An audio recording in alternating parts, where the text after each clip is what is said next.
ఒకే ఒక audio leak ఉమ్మడి పశ్చిమ గోదావరి జిల్లాలో రాజకీయ వేడిని రాజేసింది. ఈ నేపథ్యంలో మాజీ మంత్రి దేవినేని ఉమా, జనసేన నేత కరాటం రాంబాబు మధ్య పోలవరం ఎమ్మెల్యే చిర్రి బాలరాజు గురించి జరిగినటువంటి ఫోన్ సంభాషణ బయటకొచ్చింది.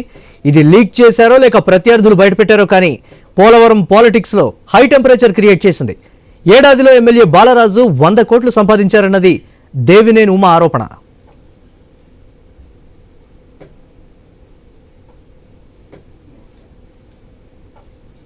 బాగున్నారా? బాగున్నాండి. ఎక్కడున్నారు? ఏదో యూట్యూబ్ లో మీ ఎమ్మెల్యే గొప్పతనం కనపడితే మీరు గుర్తుకొచ్చారు నాకు. ఏదో చూస్తున్నాడు సంవత్సరానికి 100 కోట్లు అంటే ఇది కేస్ స్టడీ, దేశ చరిత్రలోనే గొప్ప విషయమేనండి. అంటే ఇది మీరు అబ్జర్వ్ చేశారు లేదు, అసలు వ్యవస్థ మనం ఉన్నప్పుడు లేదండి. అలాగే ఇప్పుడు ఎమ్మెల్యేస్ రాంబాబు గారు కదా పెట్టింది, రాంబాబు అని అడిగాను. కాదండి, జనరల్ గా ఎవరి వ్యవస్థ బాగోలేదండి జిల్లాలో. అంతా ఎందుకు 1 year లో చెడ్డ పేరు తెచ్చుకుంటున్నారు? ఇంకా 4 ఏళ్ళు ఉంది కదా. పార్టీలో ఏం జరుగుతుందో పవన్ కళ్యాణ్ పట్టించుకోవడం లేదా అంటూ దేవినేని ఉమా మరో బాంబు పేల్చారు. దీనికి కరాటం రాంబాబు సమాధానం కూడా కాస్త భిన్నంగానే ఉంది. టీడీపీ నేతలను కలిసినంత ఈజీగా పవన్ కళ్యాణ్ను కలవడం లేదనే అర్థం వచ్చేలా వ్యాఖ్యానించారు రాంబాబు.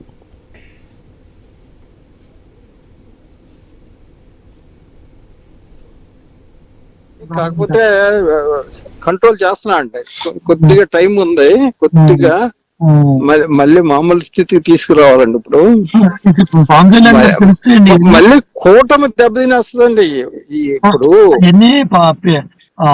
కళ్యాణ్ గారికి తెలిస్తే అవన్నీ ఏమోనండి, అది నాకు అర్థం అవట్లేదు. మిమ్మల్ని కూడా అడగట్లేదా ఏం జరుగుతుంది రాంబాబు గారని? ఇంకో కూడా ఫోన్ చేయలేదు నాకు ఇప్పటికి. ఇప్పుడు నేను చేసినట్టు కనీసం రాంబాబు గారు ఎట్టున్నారు? లేదండి, ఇప్పుడు వరకు ఫోన్ చేయలేదండి. నేను కూడా మరి ఫోన్ చేయకండి, నేనేం కావాలండి అంతే. తనపై వస్తున్నటువంటి అవినీతి ఆరోపణలు కుట్రపూరితమని ఖండించారు. ఈ నేపథ్యంలో పోలవరం జనసేన ఎమ్మెల్యే చిర్రి బాలరాజు, దేవినేని ఉమా, కరాటం రాంబాబుల ఫోన్ సంభాషణను టీడీపీ నాయకులు లీక్ చేసి ట్రోల్ చేశారని ఆయన ఐన్యూస్కు వివరణ ఇచ్చారు. అసలు పోలవరం నియోజకవర్గంలో ఏడాదిలో 100 కోట్లు సంపాదించడం ఎలాగని ప్రశ్నించారు. ఈ ఆరోపణలు నిరూపిస్తే బహిరంగ చర్చకు సిద్ధమని సవాల్ విసిరారు. ఏడాదిలోనే తాను 100 కోట్లు సంపాదిస్తే 20 ఏళ్లు ఎమ్మెల్యేగా చేసిన తెల్లం బాలరాజు పోలవరంలో ఎన్ని వేల కోట్లు సంపాదించాలని కౌంటర్ వేశారు.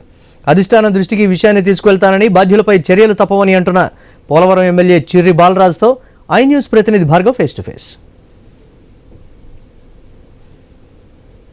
రాష్ట్ర వ్యాప్తంగా కూడా చర్చనీయాంశంగా మారింది పోలవరం జనసేన ఎమ్మెల్యే చిర్రి బాలరాజుకు సంబంధించిన అంశం. అటు మాజీ మంత్రి దేవినేని ఉమా, అలాగే మాజీ డీసీబీ చైర్మన్ కరాటం రాంబాబు మధ్య సంభాషణపై ప్రస్తుతం సమాధానం ఇచ్చేందుకు మనతో చిర్రి బాలరాజు ఎమ్మెల్యే ఉన్నారు.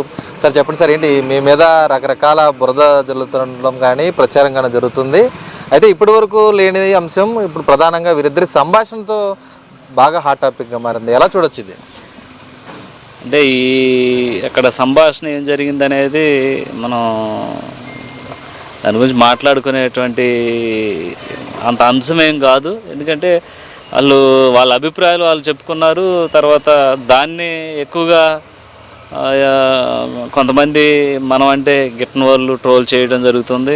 దీన్ని బట్టి మనం అర్థం చేసుకోవచ్చు, కావాలనే దీన్ని ప్రాపగండా చేసుకుంటున్నారు. ఇది గెలిచిన సంవత్సర కాలం నుంచి కూడా పోలవరం ఎమ్మెల్యే మీద టార్గెట్ చేసుకొని 100 కోట్లు సంపాదించాడు, అలాగే రోజుకి 10 కోట్లు వస్తుంది, రమ్మానండి. అలా ఏదైతే ప్రచారం చేస్తున్నటువంటి వారికి నేను సవాల్ చేస్తున్నా, 100 కోట్ల రూపాయలు పోలవరం కాన్స్టిట్యున్సీలో ఏముందని 100 కోట్లు ఇస్తారు? ఎవరికి ఇస్తారు? ఎవరు ఇస్తారు? పోలవరం ప్రాజెక్టు నుంచి 100 కోట్ల రూపాయలు వచ్చిందని ప్రాపగండా చేస్తున్నారు. పోలవరం ప్రాజెక్టు డైరెక్ట్గా కేంద్ర ప్రభుత్వం డీల్ చేస్తుంది. ఎందుకు ఇస్తారు? రాష్ట్ర ప్రభుత్వానికి సంబంధం లేనటువంటి ప్రాజెక్ట్ అది. పోలవరంలో ఏమున్నాయి, ఏం గనులు ఉన్నాయి, ఏమి వనరులు ఉన్నాయి? ఈరోజు వరకు సంవత్సర కాలంలో ఈరోజు వరకు కూడా పోలవరం ప్రాజెక్టు గురించి కానీ, అలాగే ఇక్కడ ఇసుక గురించి కానీ ఏ రోజు కూడా మేము అసలు టచ్ చేయనటువంటి పరిస్థితి. అలాగే ఇక్కడ ఏమున్నాయి, ఏజెన్సీ 7 మండలాల్లో ఏ 100 కోట్ల రూపాయలకు సంబంధించి ఏ నిధులు ఉన్నాయి? ఎవరైతే సోషల్ మీడియాలో పెట్టినటువంటి ఎవరైతే ఉన్నారో వాళ్ళకి నేను సవాల్ చేస్తున్నా, ఎక్కడ కూర్చుందాం రండి, 100 కోట్ల రూపాయలు మీరు చూపించాలి. అలాగే దీనికి మాత్రం సమాధానం చాలా గట్టిగా నేను చెప్తాను. అలాగే ఈరోజు ఇక్కడ పోలవరం నియోజకవర్గంలో ఎన్నడూ లేని విధంగా డెవలప్మెంట్ చేసుకుంటూ వస్తున్నాం. సంవత్సర కాలంలో ఈరోజు 57 కోట్ల రూపాయలతో రోడ్లు పోసాం. అలాగే CMRF చెక్కులు 150 చెక్కులు ఇచ్చాం. అలాగే ఏదైతే నిరుపేదలకు సంబంధించి నిన్న కూడా వారికి పెన్షన్స్ సుమారు 102 పెన్షన్స్ కొత్త ఇవ్వడం జరిగింది. ఇలాగా ప్రతి మండలంలో, అలాగే ఏదైతే పోలవరం ప్రాజెక్ట్ నిర్వాసితులకు సంబంధించి 1000 కోట్ల రూపాయలు బడ్జెట్ వాళ్ళకి ఇవ్వడం జరిగింది. ఇలాగా మేము ప్రజల్లోకి వెళ్తున్నాం, ప్రజల సమస్యలు తెలుసుకుంటున్నాం, అప్పటికప్పుడు సమస్య చేసే దిశగా ఎప్పుడు కూడా ప్రజలకు అందుబాటులో ఉంటున్నాం. ఇదంతా కూడా చూసి ఓర్వలేనటువంటి కొంతమంది నాయకులకి ఈ విధంగా మన మీద బురద జల్లేటువంటి కార్యక్రమం చేస్తున్నారు. ఇదివరకు యూట్యూబ్ ఛానల్స్ వారు చేస్తే దానికి గట్టిగా సమాధానం చెప్పాం. వాళ్ళు కూడా జైలుకి వెళ్ళి పంపించే పరిస్థితి కూడా చేసాం. అలాగే ఇది ఒక చిన్న విషయాన్ని కూడా ఈ విధంగా ప్రాపగండా చేస్తూ ఎన్నడూ లేని విధంగా ఒక ఎస్టీ ఎమ్మెల్యే మీద ఈ విధంగా టార్గెట్ చేసి చేయడం అనేది మాకు కూడా చాలా బాధ కలిగిస్తుంది. కానీ ఇలాంటి తాటాక చప్పుళ్ళకి జనసేన ఎమ్మెల్యే ఎక్కడ కూడా భయపడే ప్రసక్తి ఉండదు. మేము చేసుకుంటూ వెళ్తాం. చేసేదంటే అభివృద్ధి, అంతేగాని ఈ పోలవరం కాన్స్టిట్యున్సీకి సంబంధించి 100 కోట్ల రూపాయలు ఒక ఎమ్మెల్యే ఒక సంవత్సరం పాటు తీసుకుంటే 20 సంవత్సరాలు పనిచేసినటువంటి తెల్లం బాలరాజు అనేటువంటి మాజీ శాసనసభ్యుడు ఎన్ని వేల కోట్లు సంపాదించాలి అంటే, ఒక సంవత్సరానికి 100 కోట్లు అంటే 20 సంవత్సరాలకి అతను ఎన్ని కోట్లు సంపాదించాలి? ఈ విధంగా ఒక ఎమ్మెల్యే ఇక్కడ జనసేన ఎమ్మెల్యేని ఈ విధంగా టార్గెట్ చేసి 100 కోట్ల రూపాయలు తీసుకున్నాడు అనేటువంటి ఒక చిన్న ఒక మాటని మీరు వైరల్ చేస్తున్నారు కదా. మీరు రండి, పోలవరం ప్రాజెక్టుకి రండి, 7 మండలాలు తిరగండి. 7 మండలాలకు సంబంధించి ఎక్కడెక్కడ ఏ వనరులు ఉన్నాయి, ఎమ్మెల్యేకి 100 కోట్ల రూపాయలు ఎక్కడి నుంచి వస్తాయి, ఏ రూపంలో వస్తాయి, మీరు ఎంక్వైరీ చేయండి. మీరు ఏదో వేగ్గా మాట్లాడి ఏదో ఎవడో చెప్పాడని మాట్లాడితే మీరు న్యాయస్థానం దగ్గర సమాధానం చెప్పేటువంటి పరిస్థితి వస్తుంది. అలాగే నేను కూడా ఊరుకునేటువంటి మనిషిని కాదు. ఖచ్చితంగా ఇలాంటి వారికి బుద్ధి చెప్పే కార్యక్రమం చేస్తాం. అలాగని ఏదో మౌనంగా ఉంటున్నామంటే దాని మౌనానికి అర్థం చాలా భయంకరంగా ఉంటుందని మరొకసారి తెలియజేస్తున్నాను. అలాగే నేను సంవత్సర కాలంలో 100 కోట్ల రూపాయలు సంపాదిస్తే తెల్లం బాలరాజు అనేటువంటి వ్యక్తి 20 సంవత్సరాలు ఎన్ని కోట్లు సంపాదించాలని నేను, అలాగే ఇంకా ఏదైతే ఈరోజు ఒక కాచే చెట్టుకి రాళ్ళ దెబ్బలు అన్నట్టుగా నేను చేసుకుంటూ వెళ్తుంటే కొంతమంది మా నాయకులే, నేను బయటని కూడా చెప్పటం, మా నాయకులే కావాలని బురజల్లేటువంటి కార్యక్రమం చేస్తున్నారు. తప్పకుండా వారి నోళ్ళు కూడా మూయించేటువంటి పరిస్థితి వస్తుందని మరొకసారి తెలియజేస్తూ, ఇలాంటివి ప్రజలు నమ్మేటువంటి కార్యక్రమం కూడా ఎవరు కూడా పట్టించుకునే పరిస్థితి లేదు. ఎందుకంటే ఈరోజు రోజుకి 10 కోట్ల రూపాయలు సంపాదించేటువంటి ఎమ్మెల్యే కనీసం అంబానీకి కూడా రావు 10 కోట్ల రూపాయలు. ఈ విధంగా తప్పుడు వార్తలను ప్రచారం చేసి, అలాగే ఏదైతే ప్రచారం చేసినటువంటి వాటిని సునకానందం పొందుతున్నటువంటి సోషల్ మీడియా వారికి నేను ఒకటే సమాధానం చెప్తాను. ఏ విధంగా చెప్తాను అది త్వరలోనే నేను తెలియజేస్తాను. ఈరోజు ప్రధానంగా ఒక మాజీ మంత్రి దేవినేని ఉమ, అలాగే సీనియర్ నేత కరాటం రాంబాబు, వారి సంభాషణ బయటికి లీక్ ఎలా అయింది అనుకోవచ్చు? ఇద్దరు నేతల మధ్య ఉన్నటువంటి సంభాషణ అంటే ఇది కేవలం టీడీపీ నాయకులు చేసిన పని నేను స్పష్టంగా తెలియజేస్తున్నాను. ఎందుకంటే ఆ రోజు దేవినేని ఉమ్మగారితో రాంబాబు గారు మాట్లాడిచ్చింది అక్కడ ఒక టీడీపీ నాయకుడు. ఆ టీడీపీ నాయకులకి ఇక్కడ మాట్లాడిన వ్యక్తి ఇద్దరికే తప్ప వేరే వ్యక్తికి తెలియదు. దీన్ని కేవలం జనసేన ఎమ్మెల్యేని ఈ విధంగా బదనాం చేయడానికి టీడీపీ వారే చేస్తున్నటువంటి కార్యక్రమం తెలియజేస్తున్నాను. పోలవరం అసెంబ్లీ సీటు కోసం టీడీపీ ప్రయత్నం చేసి చంద్రబాబు వచ్చినప్పుడు కూడా గొడవ చేశారు.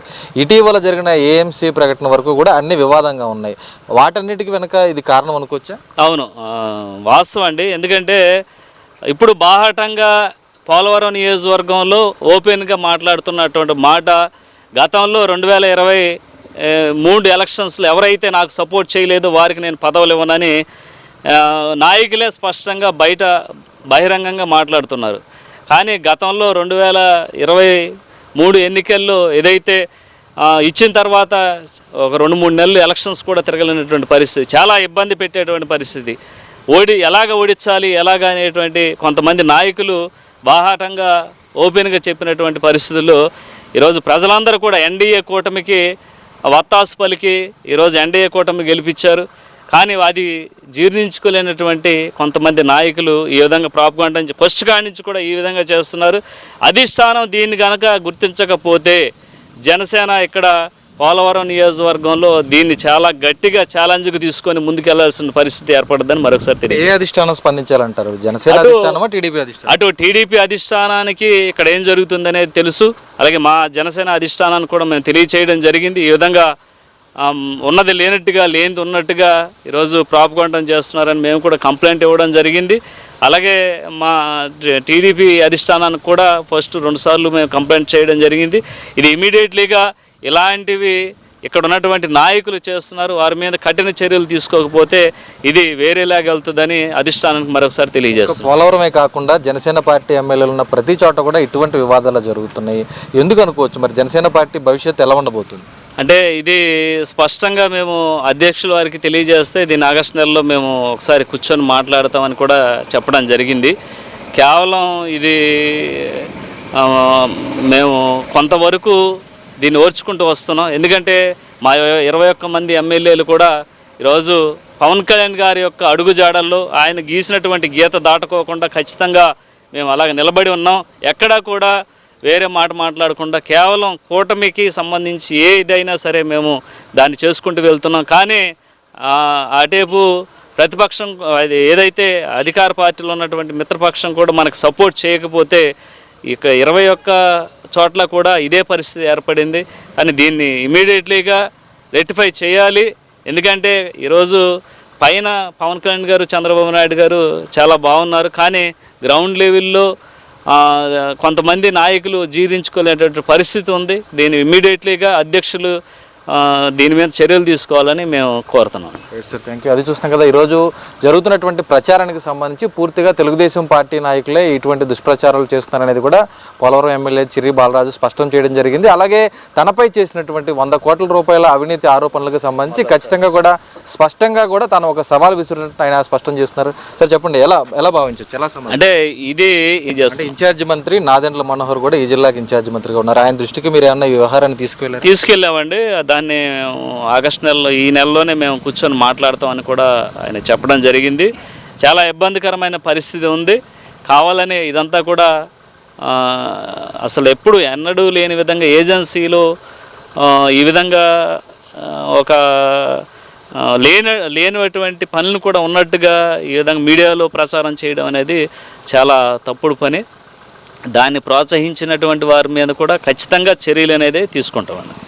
అది చూస్తున్నాం కదా, పూర్తిగా కూడా అటు తెలుగుదేశం పార్టీ నేతలు చేసినటువంటి దుష్ప్రచారం ఇదంతా కూడా దీన్ని అధిష్టానం దృష్టి కూడా తీసుకువెళ్ళి త్వరగా దీని పరిష్కారానికి, అలాగే పార్టీ నేతలకు సంబంధించి ఎవరెవరైతే ఈ విధంగా ఉన్నారో వారందరి మీద చర్యలు తీసుకునేందుకు కూడా అధిష్టానాలు చర్యలు తీసుకోవాలనేది కూడా ఈరోజు పోలవరం జనసేన ఎమ్మెల్యే చిర్రి బాలరాజు డిమాండ్ చేస్తున్న పరిస్థితి అయితే కనిపిస్తోంది. కెమెరా పర్సన్ మధుతో భార్గవ న్యూస్, పోలవరం అసెంబ్లీ నియోజకవర్గం నుంచి.